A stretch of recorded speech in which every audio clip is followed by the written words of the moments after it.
여러분 지난 주간 많이 추우셨죠? 지난 월요일이 입춘이었습니다. 입춘은 봄의 시작을 알리는 날인데요. 그날부터 맹추위가 시작돼서 오늘까지 이어지고 있습니다. 게다가 눈까지 자주 와서 입춘이라는 절기가 좀 무색해진 것 같습니다. 그렇다고 해서 봄이 오지 않는 것은 아닙니다. 이제 내일부터는 낮 기온이 영상을 회복할 것이라고 하고 이제 더는 강추위가 없을 것이라고 전망을 합니다. 그래서 우리가 지금 올겨울 마지막 추위를 보내고 있습니다. 이번 추위를 보내고 나면 점점 따뜻해질 것이고 곧 봄이 올 것입니다.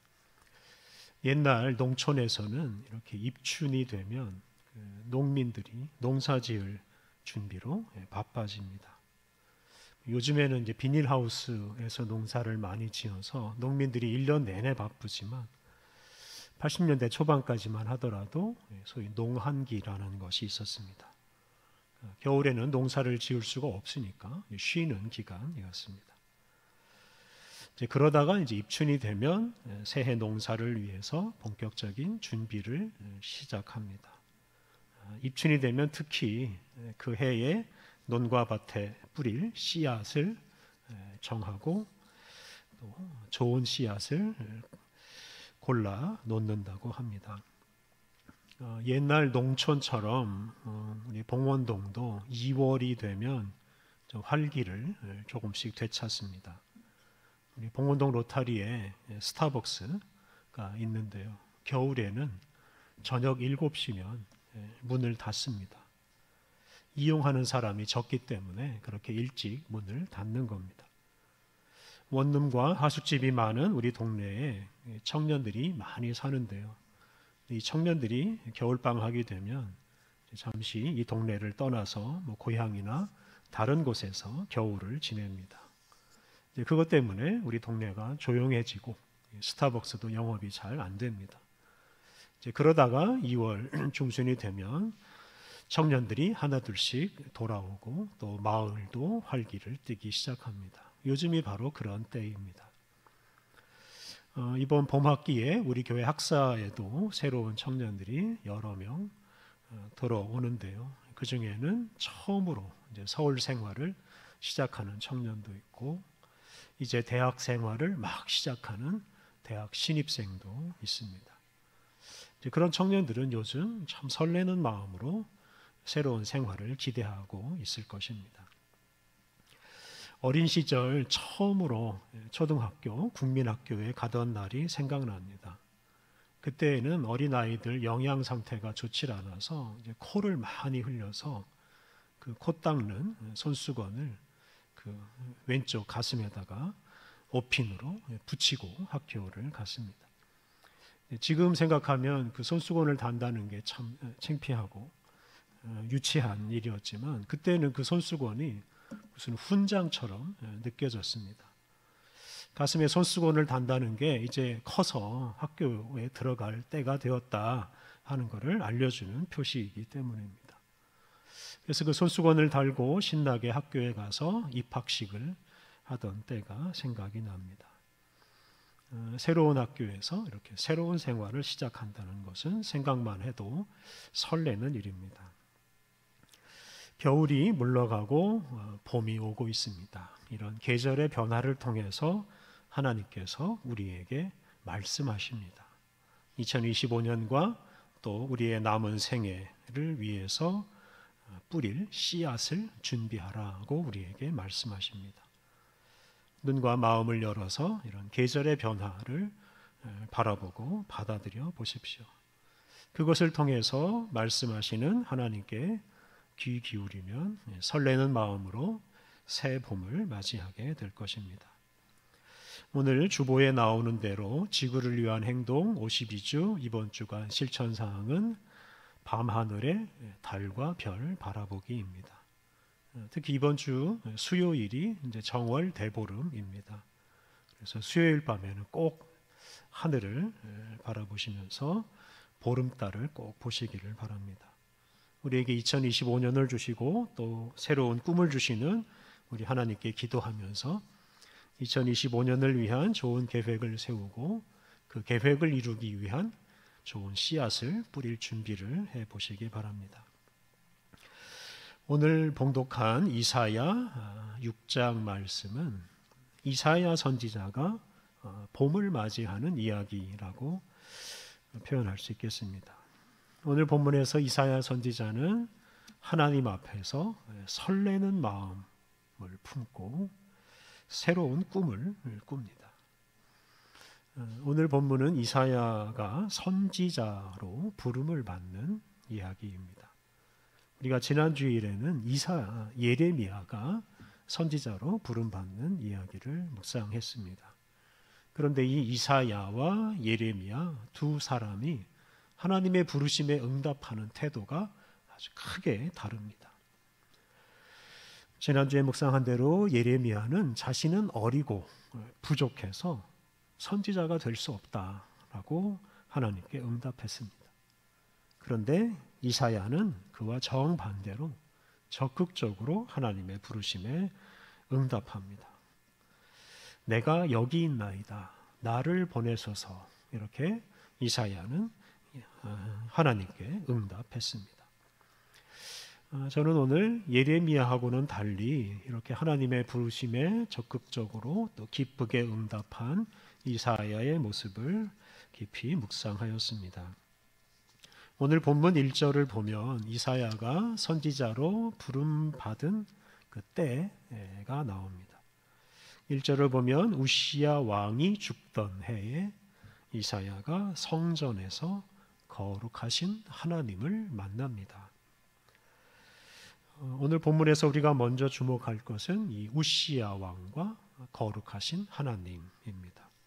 1절에 나오는 대로 우시야 왕은 죽었고 반면에 하나님은 높이 들린 보좌, 즉 임금의 자리에 앉아 계십니다. 이렇게 우시야 왕의 죽음과 영원하신 하나님이 대비됩니다. 이 우시야 왕은 무려 52년간 남왕국 유다의 왕위에 있었습니다. 게다가 그의 시대에 그 남왕국 유다가 정치 경제적으로 크게 부흥했습니다. 우시야는 나라의 영토를 크게 넓히고 나라를 경제적으로 부유하게 만들었습니다. 다윗과 솔로몬 시대만큼이나 나라가 부강했습니다. 우시야는 성공적이고 위대한 왕이었다고 할 수 있습니다. 그의 시대에 많은 사람들이 부자가 되었고 하고 싶은 것들을 마음껏 하고 꿈도 이루었습니다. 그런데 그런 시대를 만든 우시야가 죽고 우시야 시대 태평성대도 이제 끝나고 맙니다. 다른 평범한 왕들처럼 이 위대한 왕 우시야도 죽고 말았습니다. 큰 업적을 남기고 장수하였다고 해서 우시야가 다른 왕들과 질적으로 다른 사람이 될 수는 없었습니다. 우시야도 자기의 그 유한함을 극복하지 못하고 죽고 말았습니다. 많은 사람들이 우시야의 시대가 좀 더 오래 지속되기를 기대하였을 것입니다. 우시야가 죽은 것 때문에 슬퍼하고 실망하는 사람도 많았을 것입니다. 앞서 말씀드린 대로 그가 살아있을 때 정치 경제적으로 나라가 부강하고 많은 사람들이 부유하게 또 꿈을 이루며 살았기 때문입니다. 그런데 이사야는 그렇지 않았습니다. 이사야는 우시야가 죽던 해에 성전에 들어가서 영원하신 하나님의 영광을 봅니다.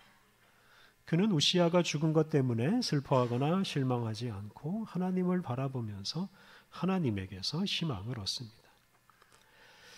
이사야가 이렇게 성전에 들어간 것 때문에 이사야는 제사장이었을 것이라고 추정합니다. 그리고 오늘 본문 뒤에 나오는 이사야서의 내용을 보면 이사야는 이 왕궁을 자유롭게 출입할 수 있는 사람입니다.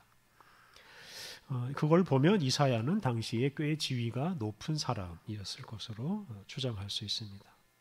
이사야가 그런 지위와 또 우시야 시대의 정치 경제적인 상황을 이용해서 이런저런 일을 도모했더라면 그가 세속적으로 큰 성공을 거둘 수도 있었을 것입니다. 그런데 이사야는 우시야가 다스리던 시대에는 활동하지 않았습니다. 오늘 본문에 나오는 대로 우시야가 죽은 이후에 이사야가 비로소 선지자로서 활동을 시작합니다. 이사야는 우시야가 죽기를 기다렸을지도 모릅니다. 왜냐하면 사실 우시야는 그렇게 좋은 왕은 아니었기 때문입니다. 우시야는 통치 말기에 교만해져서 하나님의 뜻을 거역하고 제사장만 들어갈 수 있는 성전에 함부로 들어가서 자기가 직접 제사를 주관하려고 하였습니다. 그것 때문에 그는 심한 피부병에 걸려서 왕노릇도 하지 못하고 그의 아들과 손자가 우시야를 대신해서 나라를 다스렸습니다. 뿐만이 아닙니다. 이사야서에 나오는 대로 우시야가 다스리던 시대에 많은 사람들이 부자가 되긴 했지만 그 부자들이 지나치게 욕심을 부려서 다른 사람들의 땅을 다 빼앗아서 자기들의 배를 채웠습니다. 그리고 다른 사람들을 가난하게 만들었습니다. 우시야의 시대가 국가적으로는 부강했을지 모르지만 대다수 국민들은 오히려 더 가난해졌습니다. 그러한 시대를 살던 이사야는 우시야의 시대가 빨리 끝나기를 기대하였을지도 모르겠습니다. 실제로 오늘 본문 이후에 나오는 말씀을 보면 이사야는 우시야 시대의 부자가 된 사람들을 책망하고 그들이 쌓아놓은 재산을 외적들이 와서 다 가져갈 것이라고 경고했습니다. 그리고 그 경고대로 아수르라는 나라가 이 남왕국 유다를 공격해서 우시야 시대에 쌓은 부와 그때 넓혀놓은 영토를 다 가져가고 다 차지해 버립니다. 그러니까 우시야 시대의 그 성취가 아주 순식간에 다 사라져 버리고 맙니다. 이렇게 이사야 선지자는 세속 통치자 우시야에 대한 기대가 크지 않았습니다. 부강한 우시야 시대가 이사야 마음을 움직이지 못했습니다. 우시야 시대의 이사야는 설레는 마음으로 살지 못했습니다. 이사야는 우시야나 우시야의 시대의 업적이 오래가지 않을 것을 알고 있었습니다. 그러하기에 이사야는 우시야가 죽었을 때 영원하신 통치자 하나님을 바라보며 새로운 세상이 이루어질 것을 기대하며 비로소 그가 활동을 시작했습니다. 우리가 누구를 또 우리가 무엇을 바라보며 살아야 하는지 이것은 참으로 중요한 일입니다. 죽을 수밖에 없는 유한한 사람을 바라보며 살지 않아야 합니다. 단지 돈이나 재산을 바라보며 살지 않아야 합니다.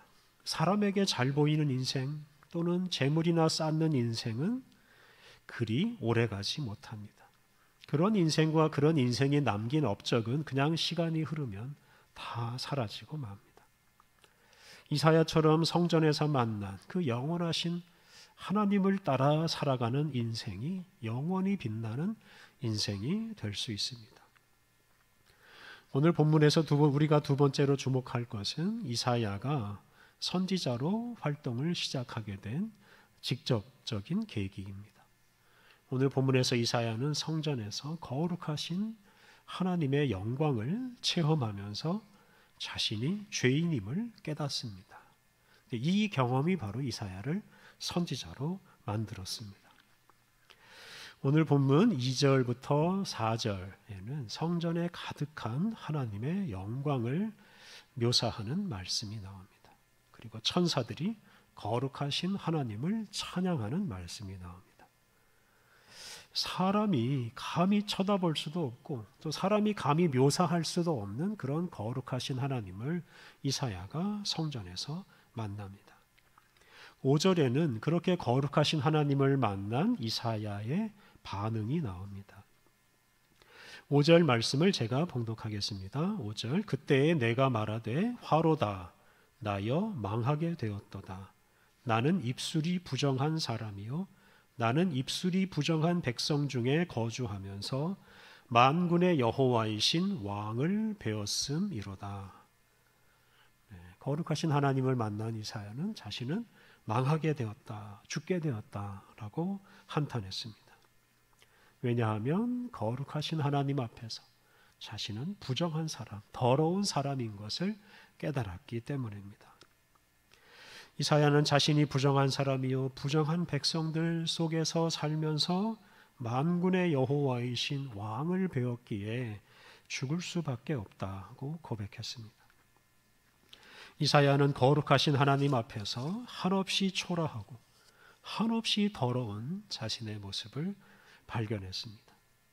자신은 도무지 그 거룩하신 하나님 앞에 서 있을 수 없고 차라리 죽어서 없어졌으면 좋겠다 하는 마음을 품을 정도였습니다. 오늘 봉독한 신약의 말씀에도 비슷한 말씀이 나옵니다. 예수님을 만난 베드로는 예수님께 나에게서 떠나 주십시오. 나는 죄인입니다. 라고 말했습니다. 베드로 역시 예수님 앞에서 죄인이라는 사실을 깨닫습니다. 자신이 너무나 누추하고 더러워서 예수님 앞에 감히 있을 수 없다고 고백했습니다. 이렇게 거룩하신 하나님 앞에서는 사람들이 이런 두려움을 경험하게 됩니다. 이사야는 나는 입술이 부정한 백성 중에 거주하면서 만군의 여호와이신 왕을 배웠다라고 고백했습니다. 근데 여기 이 구절에서 이 우시야 왕에 대한 이사야의 평가를 알 수 있습니다. 이사야는 그의 시대를 부정한 사람들, 더러운 사람들의 세상이라고 평가했습니다. 앞서 말씀드린 대로 우시야가 다스리던 시대에 남왕국 유다는 정치 경제적으로 가장 부강했습니다. 그런데 그러한 시대에 오히려 나라가 부정해졌고 그리고 그 부정한 나라에서 사는 사람들도 더러워지게 되었습니다. 세상이 더럽다 보니 그런 세상에서 사는 사람들도 더러워졌습니다. 이사야 역시 그런 세상에서 더러워졌습니다. 이렇게 이사야는 부강한 우시야 시대를 더러운 시대라고 평가하고 그런 시대를 살면서 자신도 더러워졌다고 고백했습니다. 요즘 우리는 경제적인 면에서 예전에 누리지 못한 엄청난 부를 누리고 있습니다. 그리고 최고로 발달한 과학기술 시대를 살고 있습니다. 100년 전 사람들이 꿈도 꾸지 못한 것들을 우리는 지금 누리고 있습니다. 그런데 그렇다고 해서 우리가 대단한 사람이 되었다고 착각하지 않아야 합니다. 우리가 소유한 재물이나 능력이나 지위나 우리가 누리고 있는 여러 가지 과학기술 문명, 이것이 우리를 대단한 존재로 만들 수 있다고 착각하지 않아야 합니다. 그런 착각 속에서 살다가 우리 인생이 그냥 허무하게 끝나버릴 수 있습니다. 우리가 제 아무리 화려한 시대, 발전된 시대를 살고 있어도 우리가 단지 죄인인 것을 우리가 잊지 않아야 합니다. 그래서 우리는 하나님 앞에서 우리의 그 진짜 모습을 발견해야 합니다. 거룩하신 하나님 앞에서 우리가 죄인인 것을 깨달아야 합니다. 그러할 때 우리가 새로운 출발을 할 수 있습니다. 오늘 본문 6절 이하 말씀을 보면 거룩하신 하나님을 만나고 자신이 죄인임을 깨달은 이사야는 하나님 앞에서 새로운 사람이 되고 하나님이 주시는 사명을 따라서 살아갑니다. 우선 이사야는 거룩하신 하나님 앞에서 자신도 거룩한 존재로 변화되는 경험을 합니다. 하나님께서 스랍, 즉 천사 중에서 하나를 이사야에게 보내서 이사야를 정결하게 하시면서 이렇게 말하게 하셨습니다. 7절 보라 이것이 내 입에 닿았으니 내 악이 제하여졌고 내 죄가 사하여졌느니라. 스랍 즉 천사가 불에 타는 숯을 이사야의 입술에 대고 이사야의 악이 사라지고 이사야의 죄가 사해졌다라고 선포했습니다. 이렇게 해서 이사야의 그 부정, 더러움이 사라지고 거룩하신 하나님 앞에 설 수 있는 사람이 되었습니다. 이렇게 이사야는 성전에서 거룩하신 하나님을 만나고 거룩하신 하나님 앞에 설 수 있고 하나님과 동행할 수 있는 그런 존재가 되는 놀라운 경험을 하였습니다. 하나님은 우리가 단지 죄인임을 깨닫게 해 주실 뿐만 아니라 당신과 함께 살 수 있는 거룩한 존재로 변화시켜 주십니다. 오늘 신약의 말씀에 나오는 예수님께서 시몬 베드로와 그의 동료들을 하나님 나라를 선포하는 거룩한 일에 참여하게 하신 것처럼 하나님은 죄인인 우리를 거룩한 존재로 변화시켜 주셔서 거룩한 일을 하는 사람이 되게 하십니다.